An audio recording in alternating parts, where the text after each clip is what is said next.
Hello friends, welcome to diploma with Sonu. आज हम लोग बात करने वाले हैं 2020 इवेंट क्वेश्चन जो कि कॉन्ट्रैक्ट एंड अकाउंट का है, उसके बारे में बात करेंगे।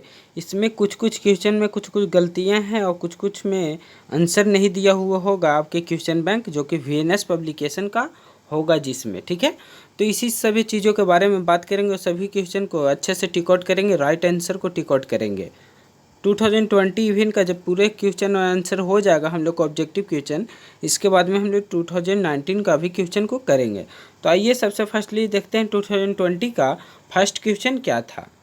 तो देखिए, फर्स्ट क्वेश्चन जो कि है, advance payment is made to a contractor for work done by him against. Advance payment अगर किसी कॉन्ट्रैक्टर को मिलता है तो किसी वर्क को करने के लिए, तो वो वर्क क्या होगा, डिटेल्ड मेजरमेंट के द्वारा होगा या पार्शियल मेजरमेंट या नो मेजरमेंट या ऑल ऑफ द एबव। तो देखिए यहाँ पे करेक्ट ऑप्शन जो कि है नो मेजरमेंट, सी।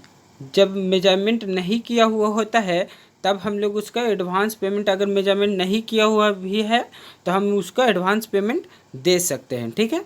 तो यहाँ पे सी ऑप्शन करेक्ट है हम लोग का, नो मेजरमेंट। इसके बाद सेकंड क्वेश्चन है जो कि है, is a written document which is kept in record a proof of payment.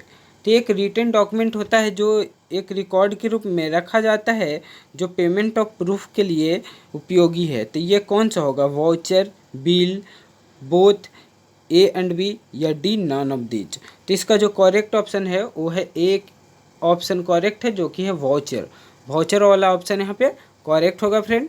इसके बाद नेक्स्ट पॉइंट हम लोग देखते हैं जो कि है, who is the head of the circle in road construction department. Road construction department में हेड कौन माना जाता है। तो देखिए, रोड कंस्ट्रक्शन डिपार्टमेंट में जो हेड मेंबर होते हैं वो होते हैं सुपरिटेंडिंग इंजीनियर, जो कि बी ऑप्शन करेक्ट है, सुपरिटेंडिंग इंजीनियर, ठीक है। तो यहाँ पे थर्ड क्वेश्चन का करेक्ट ऑप्शन जो कि है बी, सुपरिटेंडिंग इंजीनियर। इसके बाद फोर्थ नंबर क्वेश्चन है, attendance of daily labour is marked on. Daily labour का जो अटेंडेंस होता है वो किस पे मार्क किया जाता है, मास्टर रोल और बिल बुक या मेजरमेंट बुक या नन ऑफ दिस। तो इसका जो करेक्ट ऑप्शन है वो है मास्टर रोल। मास्टर रोल पे ही क्या डेली लेबर का जो अटेंडेंस होता है वो मार्क किया जाता है। ये ऑप्शन यहाँ पे हम लोग का करेक्ट होगा। इसके बाद नेक्स्ट क्वेश्चन की तरफ चलते हैं जो कि है 5, the page of the measurement book are written with. Measurement book का जो पेज होता है उस पर हम लोग किसके द्वारा लिखते हैं, इंक के द्वारा, पेंसिल के द्वारा या C both and A and B और डी नन ऑफ दिस। तो इसका जो करेक्ट ऑप्शन होता है, मतलब एमबी बुक पे हम लोग किसके द्वारा लिखते हैं, एमबी पे। तो एमबी पे हम लोग लिखते हैं पेंसिल के द्वारा। तो करेक्ट ऑप्शन हम लोग का क्या है, वो है बी ऑप्शन करेक्ट है जो कि है पेंसिल, ठीक है। करेक्ट ऑप्शन हम लोग का बी ऑप्शन है। इसके बाद 6 नंबर क्वेश्चन में देखते हैं, at the end of utility period of the property the book value will be only. देखिए, जब एंड ऑफ यूटिलिटी पीरियड में, तो उसका जब पूरा काम हो गया है तो उस समय उस प्रॉपर्टी का बुक वैल्यू क्या होगा, स्क्रैप होगा या मार्केट होगा या स्टॉक होगा या ऑल ऑफ द एबव। तो इसका जो करेक्ट ऑप्शन है वो बी, वो सिर्फ ओनली स्क्रैप होता है, ठीक है। इसके बाद the rate of an item of work depends on. Rate of an item of work जो होता है, किसी भी आइटम का रेट किस पे डिपेंड करता है, method of construction, specification of work या स्पेसिफिकेशन ऑफ मटेरियल या D all of the above. तो इसका जो करेक्ट ऑप्शन है फ्रेंड वो है ऑल ऑफ द एबव। तीनों चीज़ पे डिपेंड करता है, method of construction, specification of work, specification of material. तो डी ऑप्शन हम लोग का करेक्ट होगा, ऑल ऑफ द एबव। इसके बाद नेक्स्ट क्वेश्चन की तरफ चलते हैं जो कि है,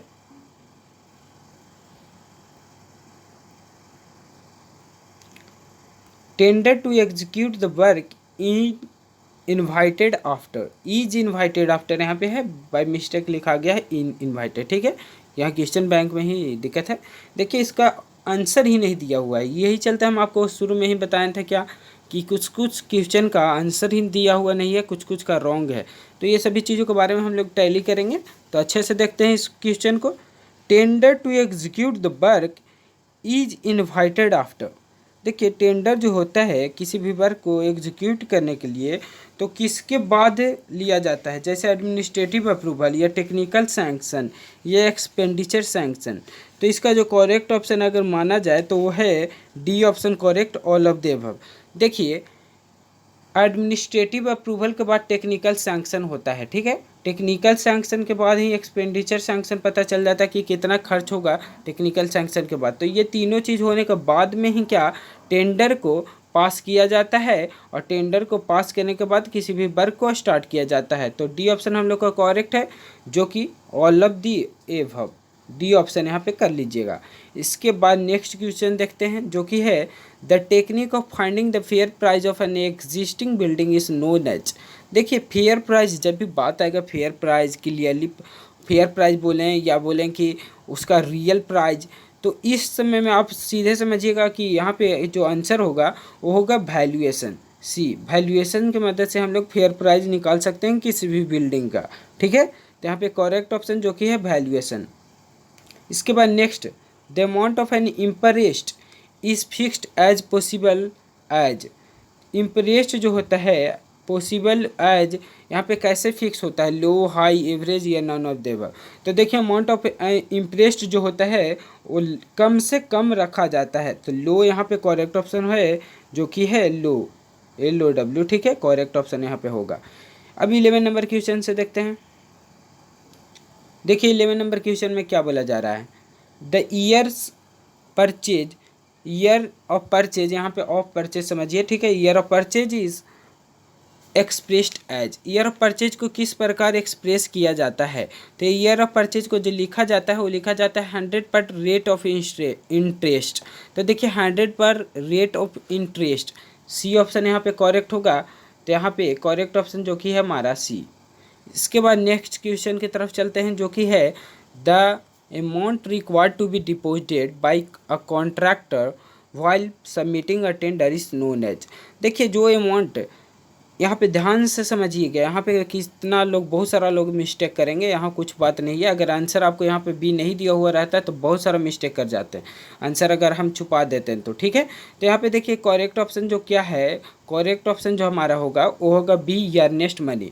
जब टेंडर को जमा करते समय जो पैसा जमा होता है वो होता है अर्नेस्ट मनी, ठीक है।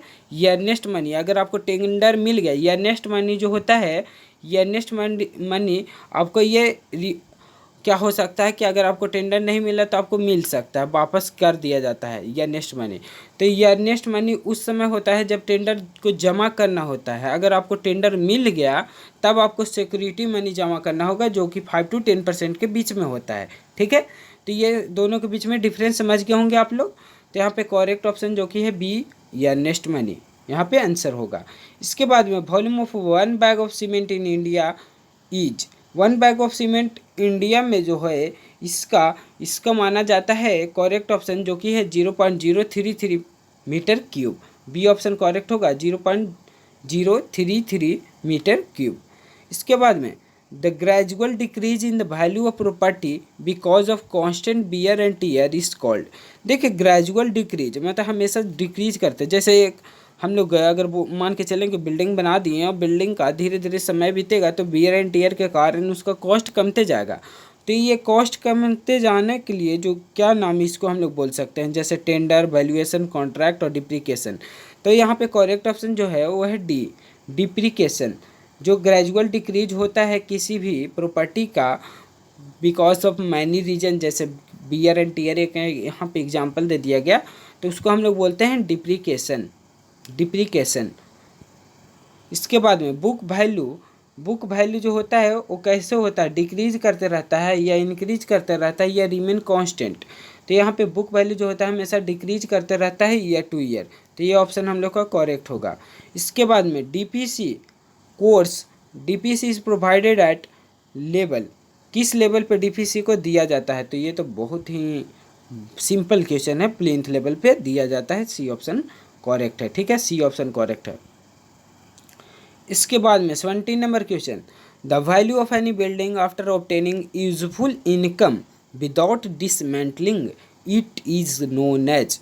देखिए बिना डिसमेंटलिंग किए हुए मतलब बिना उसको गिराए हुए उसका जो वैल्यू होता है किसी भी बिल्डिंग का, तो उसको हम value of building, any building after obtaining useful income, मतलब कुछ इनकम ऑब्टेन कर लेने के बाद without dismantling it is known as, बिना डिसमेंटलिंग के, तो उसको हम लोग क्या नाम से जानते हैं, सैल्वेज वैल्यू या स्क्रैप वैल्यू या बोथ ए एंड बी या नॉन ऑफ द अबव।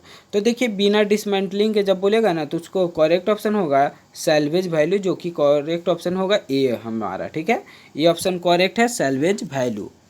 इसके बाद नेक्स्ट क्वेश्चन की तरफ चलते हैं। तो देखिए फ्रेंड, इसके बाद 3 क्वेश्चन है, ये तीनों में हम आपको ऑप्शन छुपा दिए हैं करेक्ट ऑप्शन का। आपको यहाँ पे आप अपने समझिए कि आपका कितना सही हो रहा है। आप हम क्वेश्चन पढ़ते हैं, आप यहाँ पे आंसर दीजिएगा और आप देखिए कि आपका क्या करेक्ट है या रॉन्ग है, ठीक है।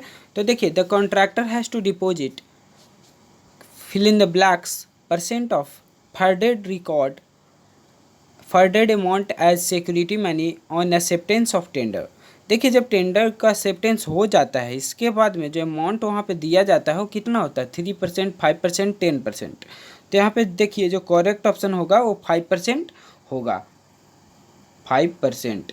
जब टेंडर सबमिट हो जमा हो गया तो सिक्योरिटी मनी के रूप में 5% वहाँ पे मनी दिया देना होता है, जो भी कॉन्ट्रैक्टर वहाँ पे जिसको टेंडर मिला है, ठीक है। इसके बाद next, unit weight of mild steel bar in kilo Newton पर मीटर क्यूब इज। देखिए unit weight of mild steel bar, तो ये 78.5 किलो न्यूटन पर मीटर क्यूब होता है। करेक्ट ऑप्शन हमारा है सी ऑप्शन करेक्ट है, 78.5 किलो न्यूटन पर मीटर क्यूब। देखिए इसको जहाँ तक अगर हम बात बोलें तो कभी कभी जो हाई लेवल एग्जाम्स में 80.5 किलो न्यूटन पर मीटर क्यूब, 80.5 किलो न्यूटन पर मीटर क्यूब भी कभी कभी ऑप्शन में दिया हुआ रह सकता है, ठीक है। तो यहाँ पे घबराना नहीं है, ये अगर ये ऑप्शन में होगा 80.5 किलो न्यूटन पर मीटर क्यूब तो हम लोग इसको ही टिक आउट करेंगे, ठीक है। इसके बाद नेक्स्ट, रेनफॉर्स सीमेंट कॉन्क्रीट जो आरसीसी इज मेजर्ड इन, तो उसको किस में मेजर किया जाता है, तो देखिए ध्यान से समझिएगा, मीटर क्यूब में मेजर किया जाता है। कितना लोग क्या होंगे गूगल पे अगर आंसर वो सर्च मारते हैं तो कुछ कुछ वेबसाइट पे क्या डायरेक्ट जैसे एक ब्रेनली होगा, सबसे फर्स्ट जो आंसर आएगा आरसीसी जो मेजर्ड इन, तो इसका एक स्टूडेंट ही पूछे थे कि सर मीटर स्क्वायर दे रहा है, तो उस वेबसाइट को ओपन करिएगा तो आपको पता चल जाएगा कि मीटर क्यूब ही करेक्ट ऑप्शन है, ठीक है। इस चलते घबराना नहीं है। आगे में ही एक स्टूडेंट बोल दिए थे कि सर मीटर स्क्वायर देता है, तो हम भी इसको देखिए क्या बता दे रहे हैं कि वेबसाइट पे डायरेक्ट मीटर स्क्वायर लिखता है, लेकिन जब उस पर आप क्लिक कीजिएगा तो वहाँ पे मीटर क्यूब आपको ऑप्शन दिखा देगा, ठीक है। तो यहाँ पे टोटल क्वेश्चन हम लोग कर चुके 20 क्वेश्चन, जो कि ऑब्जेक्टिव क्वेश्चन था कॉन्ट्रैक्ट एंड अकाउंट का, जो कि 2020 ईवीएन का क्वेश्चन था, ठीक है। अब देखते हैं 2019 में क्या क्या क्वेश्चन था उसके बारे में। तो देखिए फ्रेंड, 2019 का जो क्वेश्चन के बारे में हम जो बोल रहे थे, इसको हम लोग नेक्स्ट लेक्चर में करते हैं। तो नेक्स्ट लेक्चर भी आप लोग देख सकते हैं। अगले वीडियो का मैं जल्द से जल्द ही अपलोड कर दूंगा, वहाँ से आप लोग 2019 का भी क्वेश्चन कर लीजिए, क्योंकि ये वीडियो ज़्यादा लॉन्ग हो जाएगा तो फिर ज़्यादा पढ़ने में मज़ा नहीं आएगा, ठीक है। 2019 का क्वेश्चन हम लोग नेक्स्ट लेक्चर में देखेंगे। So thank you all friend, please do like share and subscribe diploma with Sonu.